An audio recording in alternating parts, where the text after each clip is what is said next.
Saya unggah di YouTube. Jadi, Assalamualaikum warahmatullahi wabarakatuh.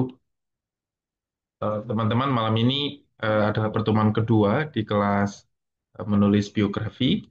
Seperti saya jelaskan sebelumnya di pertemuan pertama, menulis biografi itu punya tantangan tersendiri, juga punya keunikan tersendiri.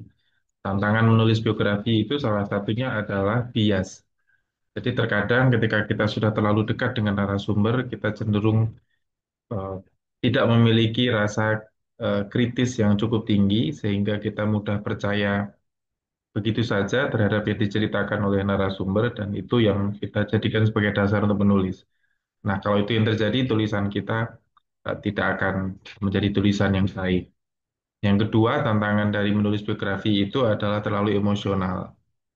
Tapi meski begitu, ada banyak keunikan atau kelebihan dari menulis biografi. Salah satunya adalah bahwa ternyata dari sekian banyak eh, pola atau ragam tulisan, menulis biografi itu menjadi salah satu cara untuk terapi, khususnya terapi untuk mengenali diri sendiri. Nah, banyak dari kita yang merasa sudah kenal diri kita dengan baik, padahal bisa jadi kalau Anda ditantang untuk menulis tentang diri Anda sendiri, Anda akan kesulitan karena kita tidak terbiasa ngobrol dengan diri sendiri. Coba deh Anda kalau tidak percaya diam lalu tanya ke diri Anda sendiri pertanyaan paling sederhana. Misalnya, makanan kesukaan saya apa ya?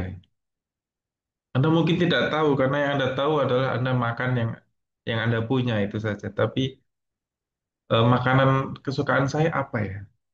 Lalu kalau pertanyaannya meningkat menjadi misalnya sebenarnya impian terbesar saya apa ya? Anda mungkin tidak tahu. Kita terbiasa menjalani hari ya sejadi-jadinya saja. Nggak ada nggak ada bayangan tentang impian atau target besar yang ingin dicapai. Masih bisa hidup sampai sore aja sudah pencapaian yang luar biasa, gitu kan? Nah, menulis biografi itu adalah bagian dari upaya terapi, terutama untuk mengenali diri sendiri. Nah, teman-teman, di pertemuan kedua ini kita akan fokus ke teknik menulis biografi, terutama tentang bagaimana cara mengawali menulis biografi. Karena berbeda dengan jenis tulisan yang lain, biografi tidak dimulai dengan data, biografi dimulai dengan rasa. Nah, teman-teman, seperti biasa ya, ini saya tidak sedang khutbah Jumat, jadi teman-teman kalau ingin nanti langsung menimpali, misalnya bertanya, bertanya saja, nggak usah nunggu saya selesai berceramah. Oke, saya awali ya, teman-teman. Tantangan paling besar dari menulis biografi, salah satunya adalah mengawali. Nah, ada kecenderungan orang mengawali tulisan biografi dengan narasi-narasi bombastis untuk menarik pembaca, atau juga mengawali dengan narasi yang sederhana, membuat pembaca ikut mengalir dulu, nggak usah dikaget-kagetin, gitu. Nanti akan mencapai klimaksnya jika sudah waktunya. Yang pertama, teman-teman, di hampir semua jenis kepenulisan, awal atau paragraf pertama itu selalu adalah pintu masuk. Sebagai pintu, tulisan kita di paragraf pertama itu menentukan apakah pembaca akan langsung menikmati, ngerti kualitas cerita Anda, atau justru dari kalimat pertama itu Anda sudah membuat pembaca Anda tertolak untuk membaca kelanjutannya. Lalu Kelas angkatan, senior kelas angkatan. Di era pembimbingan itu urwal medune. Asma, tutup mulutmu, eh.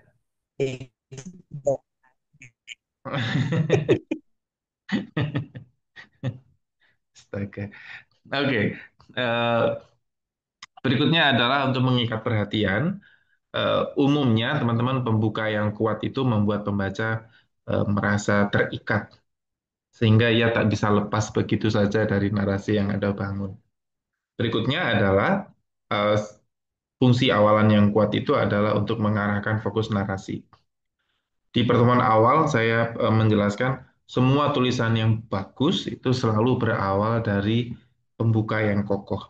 Karena ibarat rumah, eh, paragraf awal itu adalah fondasinya. Jadi sebagus apapun bangunan di atasnya, kalau fondasinya tidak kuat, maka bangunannya pasti akan runtuh secara cepat. Berikutnya adalah bisa juga ini langsung membawa emosi awal ya. Kalau Anda misalnya mengawalinya langsung dengan cerita sedih atau langsung dengan dramatis, itu bisa membangun emosi awal. Lalu yang paling utama adalah nanti kita akan bahas ini, bahwa tulisan yang kuat, pembuka yang kuat itu adalah janji. Kalau Anda sudah mengawali tulisan dengan kuat, maka itu adalah janji Anda ke pembaca Anda untuk seterusnya menulis dengan kekuatan yang sama. Karenanya pastikan tulisan Anda bukan hanya kuat, tetapi juga memikat. Itu intinya ya. Berikutnya adalah, maaf ada banyak peserta yang tiba-tiba masuk. Nah, pertanyaan yang mendasar adalah, kalau Anda saya minta untuk menulis tentang biografi diri Anda sendiri, atau autobiografi namanya, biasanya orang akan bertanya, memang apa spesialnya dalam diri saya? Kalau saya minta Anda menulis tentang diri Anda, hal pertama yang harus Anda tentukan adalah mulai dari fase hidup yang mana yang sebaiknya digunakan sebagai pembuka. Apakah ketika saya masih kecil, apa ketika saya tiba-tiba jatuh miskin, atau tiba-tiba saya mengalami fase baru, bertahun-tahun menjadi istri orang, tiba-tiba sejak pagi itu aku adalah janda yang merana, misalnya. Eh, Tentu Anda bisa memilah sendiri ya, tetapi yang paling umum adalah teman-teman secara teori, fase hidup yang menarik untuk dijadikan pembuka di semua tulisan biografi itu biasanya adalah Anda bisa mengawali dari masa kecil, tetapi dengan catatan jika masa kecil Anda penuh dengan kejadian unik. Kalau masa kecil Anda biasa-biasa saja, kurang menjual, kita lompat ke fase berikutnya. Misalnya fase remaja. Umumnya di fase ini Anda akan mulai merasa gelisah, Anda mulai merasa memiliki kebutuhan untuk menemukan jati diri. Saya kebetulan bekerja dekat dengan lembaga yang ngurusin teroris-teroris. Rata-rata teroris-teroris itu mulai merasa menjadi atau mulai terlibat dalam terorisme itu ya di usia remaja. Nah, di jenis kriminal yang lain juga pasti sama. Nah, jika masa remaja Anda, menurut Anda ini punya keunikan, sama-sama gelisah, tapi kegelisahan Anda berbeda, gitu ya. Misalnya saya dulu nulis tentang ex-ISIS itu, biografi ex-ISIS, masa mudanya penuh dengan kegelisahan, tapi kegelisahannya tidak sama dengan kegelisahan anak-anak muda yang lain. Ketika anak-anak muda yang lain gelisah karena nggak punya pacar misalnya, atau gelisah karena nggak punya uang atau teman tongkrongannya kurang gaul. Narasumber saya ini gelisah karena Indonesia tidak segera menerapkan syariat Islam. Wah ini kan anak muda kok kepikiran kayak gini, itu luar biasa sekali. Luar biasa unik lah menurut saya untuk dijadikan awal. Atau kalau tidak juga, oh, artinya masa remaja Anda tidak menarik atau kurang unik, coba kulik lagi sisi-sisi dari titik balik hidup Anda. Misalnya Anda dulu orang yang ceria, orang yang pandai, cukup disukai banyak orang, tiba-tiba Anda menjadi orang yang cenderung ingin bunuh diri misalnya. Itu titik baliknya mulai kapan? Kalau Anda dulunya adalah orang yang sebaliknya ya, dulunya adalah orang yang takut, tidak percaya diri, terlalu mengira dunia jahat pada Anda dan seterusnya, tiba-tiba Anda menjadi orang yang ceria, itu pasti ada titik baliknya. Nah, itu juga bisa menjadikan awal. Atau peristiwa krisis. Krisis ini bisa macam-macam, bisa krisis dalam arti finansial atau krisis dalam arti emosional. Nah, contoh nih ya, kalau Anda menggunakan masa kecil sebagai awal dari cerita Anda bisa menulis begini. Ini saya temukan dan saya pasang saja. Di sebuah rumah kecil di pinggir sawah, bocah itu sering menghabiskan waktu dengan membongkar jam dinding tua. Ia tak pernah puas hanya melihat jarum jam yang berputar. Rasa ingin tahunya mendorongnya mencari tahu bagaimana roda gigi kecil itu bekerja. Dari situlah benih kecintaannya pada ilmu pengetahuan mulai tumbuh. Kalau Anda perhatikan, sebenarnya ini barangkali kisah yang biasa aja. Anak kecil itu ya pasti gampang penasaran. Tapi mengawali sesuatu yang besar, soal kecintaan pada pengetahuan, ilmu pengetahuan, dengan sesuatu yang kecil, ketertarikan pada jam dinding atau jam dinding tua, itu menjadi sesuatu yang unik. Jadi maksud saya sesuatu yang unik itu bukan saja karena kejadiannya unik, tetapi karena Anda mampu membuat sesuatu yang biasa saja tanpa menjadi luar biasa. Itu juga keunikan. Atau ini contoh yang lain ya. Di panggung kecil sebuah kafe sepi, ia hampir saja menutup gitar dan menyerah. Berkali-kali ditolak, suaranya dianggap tak cukup kuat. Lagunya terlalu aneh. Namun malam itu berbeda. Seorang produser tanpa sengaja duduk di bangku depan dan terhanyut pada nada sederhana yang ia mainkan. Itulah awal kisah yang mengubah segalanya. Ini kalau Anda bikin cerita dari titik balik. Em, Lalu yang terakhir saya nemu juga bagus itu adalah eh, ini fase krisis ya. Ketika toko kayunya terbakar habis dalam semalam, ia merasa seluruh hidupnya runtuh. Tak ada yang tersisa selain abu dan rasa putus asa. Namun dari runtuhan itu lahirlah tekad baru, membangun kembali dengan cara yang berbeda, lebih berani dan lebih besar dari sebelumnya. Kalau Anda perhatikan, dari ketiga contoh ini, tidak ada satupun yang memperkenalkan tokoh. Nah, yang menarik adalah teman-teman kalau Anda menulis biografi, jangan terburu-buru memperkenalkan tokoh. Karena bisa jadi orang tuh nggak peduli tokohnya siapa. Yang penting adalah alur ceritanya. Karena kalau Anda lihat itu misalnya film-film sekarang ya, kayak Spider-Man. Spider-Man itu tokohnya gonta-ganti. Yang jadi Spider-Man itu dulu si A, sekarang si B, sekarang siapa lagi saya nggak tahu. Atau yang jadi Batman itu sudah berganti berkali-kali. James Bond sudah ganti berkali-kali. Tapi orang tetap nonton saja filmnya. Itu adalah bukti bahwa terkadang identitas tokoh itu tidak penting. Yang penting adalah alur ceritanya. Nah, itu sebagai refleksi Anda bisa melihat siapa diri Anda mungkin tidak penting. Yang penting adalah jalan hidupmu. Jadi jangan terlalu dengerin kata orang, jangan terlalu dengerin apa eh, ya kata-kata kurang menyenangkan dari orang ya karena Anda pun kadang tidak penting. Yang penting adalah bagaimana Anda menjalani hidup. Nah, secara teori teman-teman ada banyak pilihan gaya yang bisa digunakan ketika nulis tentang biografi. Salah satunya adalah Anda bisa menggunakan nada narasi. Nada ini ditulis untuk hal-hal yang sifatnya serius, inspiratif, ringan, atau reflektif. Berikutnya, Anda bisa juga fokus pada kisah, em, hal-hal yang membuat pembaca lebih dekat ke kisahnya, lalu pertimbangan soal keterikatan pembaca juga. Nah, hal lain yang bisa dipertimbangkan ketika menulis tentang biografi adalah memberi konteks tentang siapa tokoh utama, konteks ya, bukan identitas ya. Tadi di grup itu hanya ada satu orang yang ngumpulin PR, eh, Pak Taufik. Pak Taufik saya baca eh, ceritanya, yang dilakukan Pak Taufik itu adalah yang sebaiknya tidak kita lakukan. Karena Pak Taufik sibuk memperkenalkan dirinya sendiri, padahal di tulisan-tulisan biografi itu bukan identitasnya yang ditonjolkan, tapi kisah hidupnya gitu. Karena tujuan utama menulis biografi itu biasanya adalah untuk mengajak pembaca merasakan, bukan mengenali, tapi langsung merasakan. Nah, berikutnya adalah teman-teman, ini tips praktis ya. Bagaimana memilih momen pembuka yang kuat?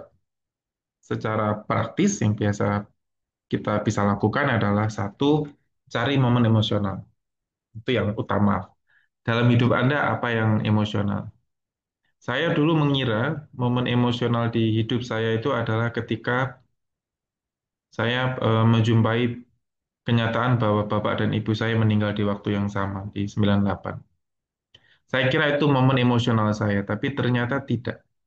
Momen emosional saya itu justru terjadi setahun berikutnya ketika saya lulus SD.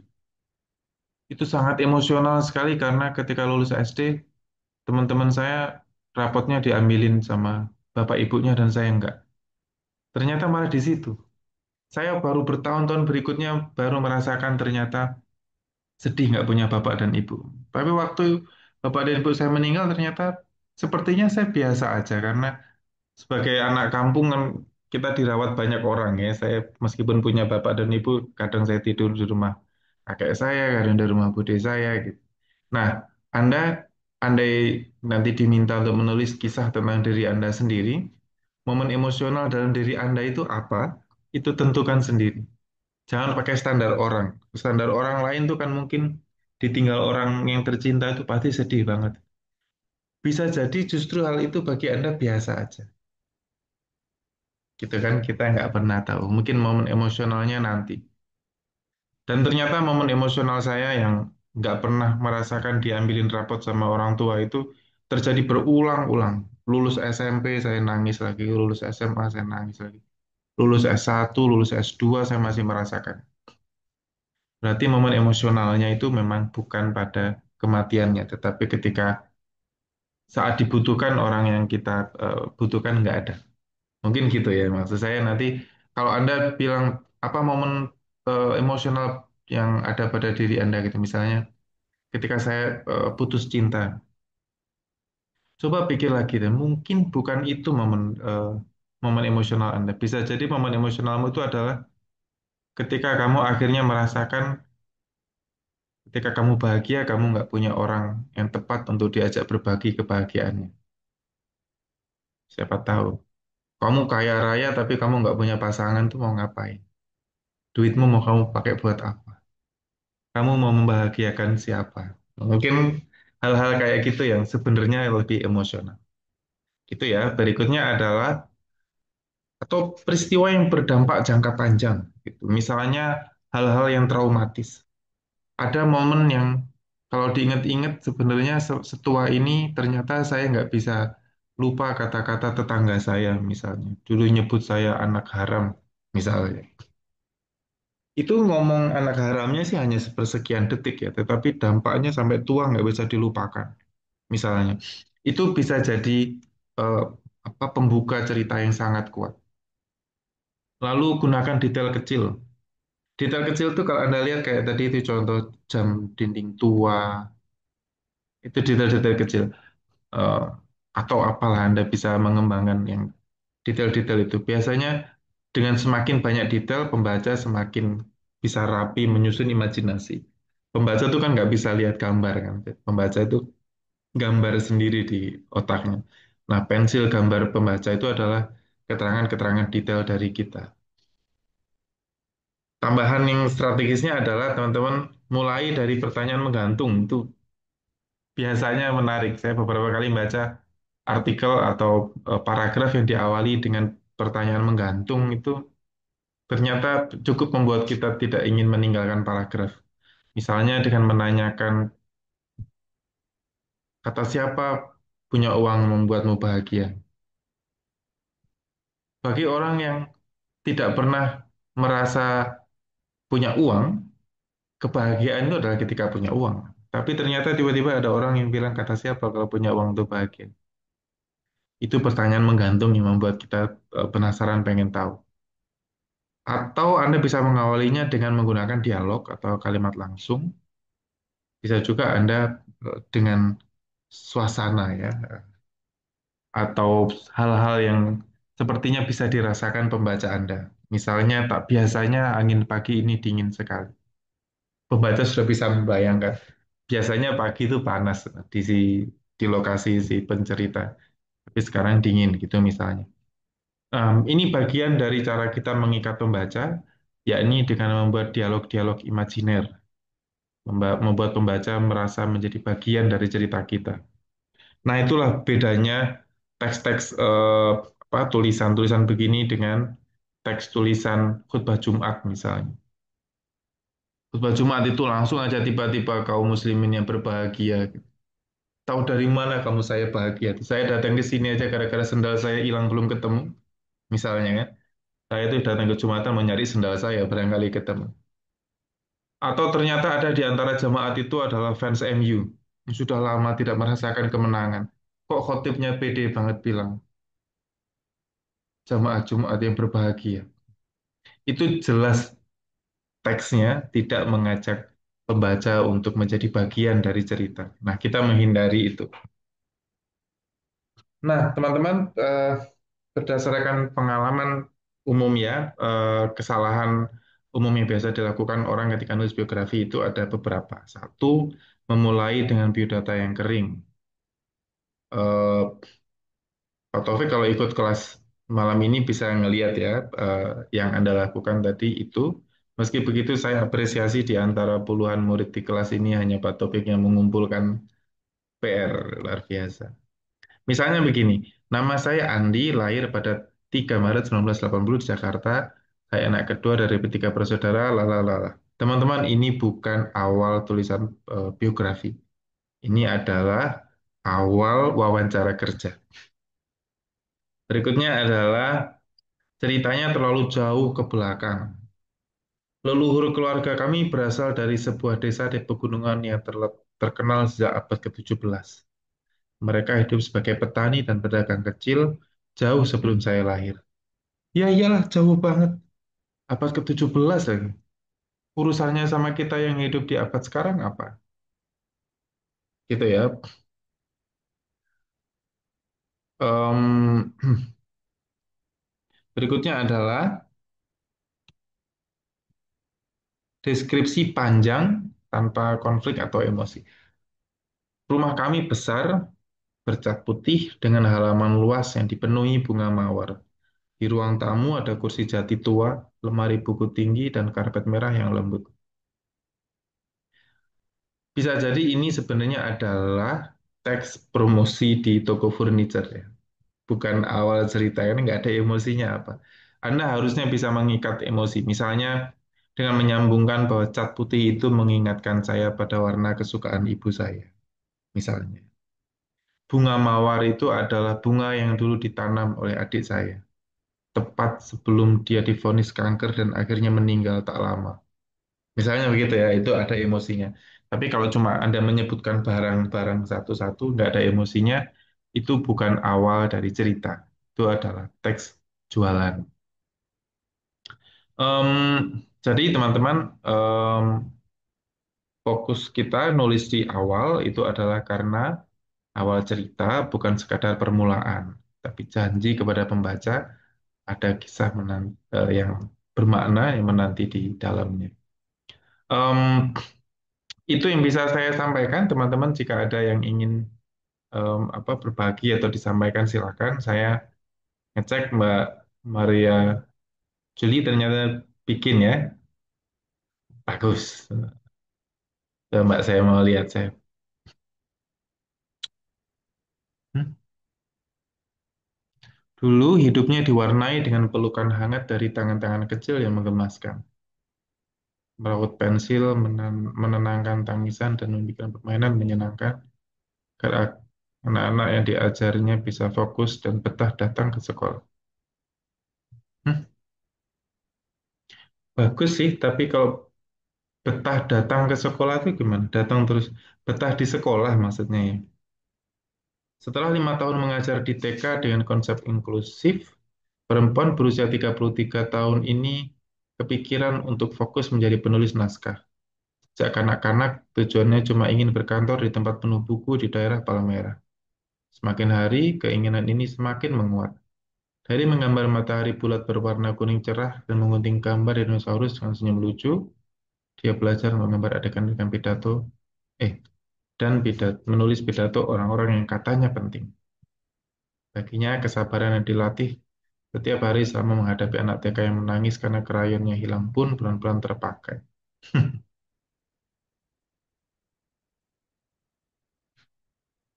Mulai melangkah mantap untuk membuka jalan dan uh, bagus Mak Marjul. Oke, saya mungkin selera berbeda ya, tapi kalau saya memang lebih suka membaca tulisan yang identitas identitas tokohnya itu diketahui belakangan saja. Di awal-awal tuh enggak lah, belakangan saja.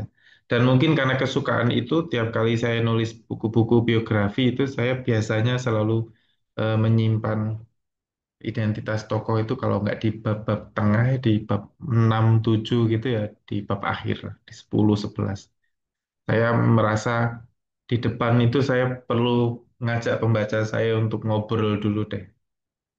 Misalnya dulu ketika saya nulis tentang em, Didi Kempot,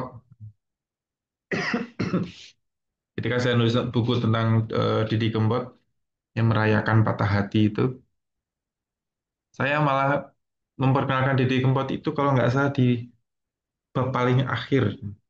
Di bab paling depan itu saya hanya ingin ngajak pembaca saya untuk ngobrol bahwa sakit hati, patah hati, ditinggalkan oleh orang yang dicintai itu adalah hal yang manusiawi. Semua orang bisa mengalami. Kamu pasti pernah ditinggalkan orang yang kamu cintai gitu. Eh, dan itu biasa aja. Dan kalau itu terjadi padamu, meskipun kamu laki-laki, menangis pun tak apa. Itu karena lagu-lagunya Didi Kempot itu kan, kalau Anda lihat Didi Kempot itu sepertinya penyanyi lagu Jawa laki-laki pertama yang berani mengungkapkan sedih, ditinggal perempuan. Biasanya kan lirik-liriknya maskulin banget itu. Laki-laki itu nggak butuh perempuan gitu. Nah, Didi Kempot itu nggak kan. Stasiun balapan itu kan ngejar yang dicintai dan seterusnya. Dan itu dari situ kita belajar bahwa apa memperjuangkan yang dicintai itu sebenarnya adalah sebuah kemuliaan. Gitu. Tapi kecuali kalau si yang kita cintai sudah jadi istri orang yang nggak usah diperjuangkan. Cari medan perang yang lain. Nah, dari saya begitu, monggo teman-teman silakan jika ada yang ingin disampaikan atau ditanyakan.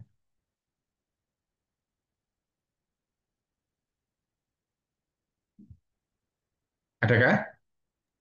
Mas, mau tanya Mas, Ya. misalkan kalau untuk nulis biografi ini apakah harus wawancara orang yang langsung ataukah memang nggak perlu, cuman kita literaturnya aja Mas, nyari gitu. Oh, bisa dua-duanya ya, Mas. Kalau orangnya memang tidak mungkin untuk dijumpai atau sulit dijumpai, misalnya Anda menulis tokoh yang sudah terlanjur terkenal, saya dulu nyaris nulis tentang Ustadz Dasat Latif. Em, tapi karena susah dijumpai, sebenarnya saya ngarang aja bisa, karena literatur tentang Ustadz Dasat Latif ada banyak. Ketika saya nulis buku tentang Didi Kempot itu, saya nggak wawancara Didi Kempot. Karena ya jadwal beliau luar biasa padat dan tak lama kemudian beliau meninggal. Jadi buku saya terbit pas Didi Kempot sudah meninggal. Dia nggak tahu bukunya terbit. Tapi di banyak kasus, kalau pengen lebih mendalam itu memang sebaiknya wawancara. Nah, wawancara itu yang jadi tantangan. Karena wawancara narasumber untuk menceritakan kisah hidupnya itu tidak sama dengan Anda wawancara ahli yang dimintai pendapat. Pengalaman saya paling lama nulis buku biografi itu ya bukunya Haji Adnan Arsal di Poso 1 tahun hanya ngambil data. Karena ada masa saya baru datang nanya Pak Haji ingat nggak dulu ketika orang-orang Muslim dibacok itu di sungai sana itu orangnya langsung diem nangis. Ingat masa itu nggak jadi wawancara. Besok lagi saya datang karena kita mengulik kan. Kalau Anda mungkin juga bisa membayangkan lah kalau Anda wawancara orang, lalu kita mengulik-ulik peristiwa-peristiwa traumatis yang sudah mencoba dikubur sama orangnya tentu akan susah ya. Barangkali dulu itu ada yang kalau Anda suka baca ya, bukunya hitam, namanya judul bukunya catatan catatan orang-orang hilang. Itu kan isinya tentang kisah perempuan yang dulu diperkosa pendeta, kisah tentang anak yang melihat bapaknya dibantai oleh tentara. Dan itu proses nulis bukunya ternyata meskipun keroyokan itu lama sekali.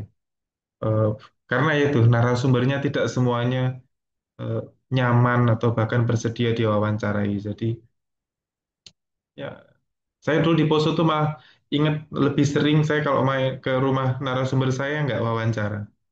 Duduk cerita ngomongin nggak jelas. Terus saya ke dapur masak sama istrinya. Hanya untuk membangun ini apa? Bangun trust dulu ya, nyaman dulu gitu. Tapi sebaiknya Mas wawancara. Kalau nggak bisa ya nggak apa-apa. Gitu ya. Ada lagi kah? Mas, Ya. Oke Mbak Mary. Mas, eh, kalau misalnya kita mau menangkap emosi-emosi yang dimiliki oleh penutur atau pemilik kisah gitu. Hmm, Kita mau menuangkannya dalam narasi kita nantinya kalau gitu. Kira-kira eh, apa kriteria dalam mengcapture momen-momen itu gitu? Karena kan bisa jadi ada yang punya emosional tersendiri, misalnya yes, kita mengcapture eh, satu momen gitu ya, hmm, tapi nggak nggak nggak mampu menaikkan kekuatan dari tulisan kita gitu. hmm. Jadi kita perlu namanya ini kan kita meramu sebuah kisah gitu. Nah, Iya. kita akan memilih kisah-kisah mana yang punya daya lah sekiranya gitu kan nggak mungkin semua kita capture gitu. Nah Hmm. gimana teman? Memilih kisah-kisah yang Iya. emosionalnya dapat kita bisa dapat nih ketika dituturkan oleh pemilik kisah, tapi ketika menuturkannya pun kepada kepada audiens atau pembaca eh, itu punya daya gitu loh Mas. Kalau jawaban praktisnya itu begini Mbak Mary. Kalau kita harus bagi di dua tahap ya, di tahap penulis dan tahap penerbit. Di tahap penulis kita harus memastikan bahwa momen-momen krusial itu bukan hanya momen-momen yang menarik untuk ditulis, tetapi juga penting. Jangan-jangan momen-momen krusial itu hanya menarik tapi tidak penting, atau penting tapi tidak menarik. Kalau Anda sudah bisa memastikan itu penting dan menarik, nanti giliran penerbit biasanya yang akan menentukan aman atau tidak. Ini pengalaman saya